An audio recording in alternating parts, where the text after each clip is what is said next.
वाराणसी, भारत की वो नगरी जो सदियों से गंगा के किनारे शांत बैठी है, लेकिन इसकी खामोशी में एक रहस्य छुपा है, एक दिव्यता है जो इसे हिंदू धर्म का सबसे पवित्र तीर्थ बनाती है। हजारों सालों से श्रद्धालु यहां आते हैं, ध्यान करने, योग्य साधना करने और आत्मा को शुद्ध करने के लिए। कहा जाता है गंगा की हर लहर में देवी की कृपा बहती है। जो कोई सच्चे मन से यहां ध्यान करता है, उसके सारे पाप उसी पल धुल जाते हैं। प्राचीन काल में स्वामी और योगियों ने इसी भूमि पर साधना करके अमृता के रहस्य को खोजा। कहा जाता है कुछ सिद्ध योगी ऐसे भी थे जो रात के अंधेरे में मणिकर्णिका घाट के श्मशान में अग्नि के बीच बैठकर साधना करते थे, मृत्यु को साधने के लिए, ताकि शरीर की सीमा टूट जाए। योग सूत्रों में पतंजलि ने एक पूरा अध्याय लिखा, विभूतिपाद।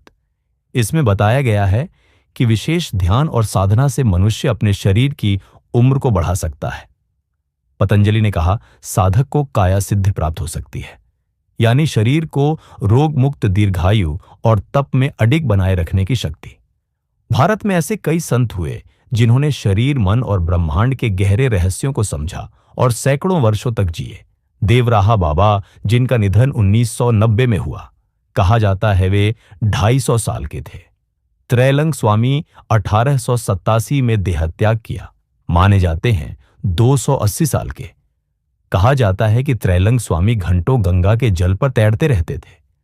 ब्रिटिश अधिकारी भी उनके चमत्कारों को देखकर हैरान रह गए थे। सवाल उठता है, क्या वाकई ध्यान और योग साधना इतनी शक्तिशाली हो सकती है कि इंसान सैकड़ों साल तक जीवित रह सके? पर यह सिर्फ भारत की बात नहीं है। चीन, तिब्बत, मध्य पूर्व, हर संस्कृति में ऐसे दीर्घायु साधकों का जिक्र मिलता है जो ईश्वर से सीधा संपर्क रखते थे, जिन्हें ईश्वरीय ज्ञान मिला और जिनकी आयु आम इंसानों से कहीं अधिक थी। तो क्या आध्यात्मिक साधना और ईश्वर से जुड़ाव हमें अधिक आयु दे सकता है? इसका उत्तर शायद उस साधु से मिल सकता है जो आज भी हर सुबह बिना रुके ध्यान और योग साधना करते हैं, और वो भी 100 साल से भी ज्यादा समय से। उनका नाम है स्वामी शिवमंता। आज उनकी उम्र है 125 वर्ष।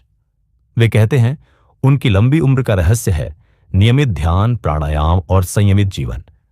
वे करते हैं प्राणायाम, एक ऐसा अभ्यास जो शरीर और मन की अशुद्धियों को बाहर निकालता है। जब कोई उन्नत साधक ध्यान करता है तो पहले शरीर को शांत करता है, फिर श्वास को धीरे करता है, यहां तक कि कई बार श्वास भी रुक जाती है।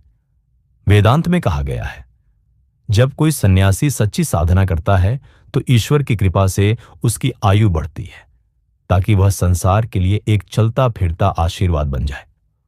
तो अगली बार जब आप वाराणसी आएं, तो एक बार गंगा के किनारे आंखें बंद करके बैठिएगा। कौन जाने, किसी योगी की दृष्टि आप पर भी पड़ जाए और कोई रहस्य आपके कानों में फुसफुसा दे। अपनी राय कमेंट में जरूर बताइएगा, और ऐसे ही और आध्यात्मिक और रहस्यमयी कहानियां सुनने के लिए चैनल को सब्सक्राइब करना मत भूलिएगा।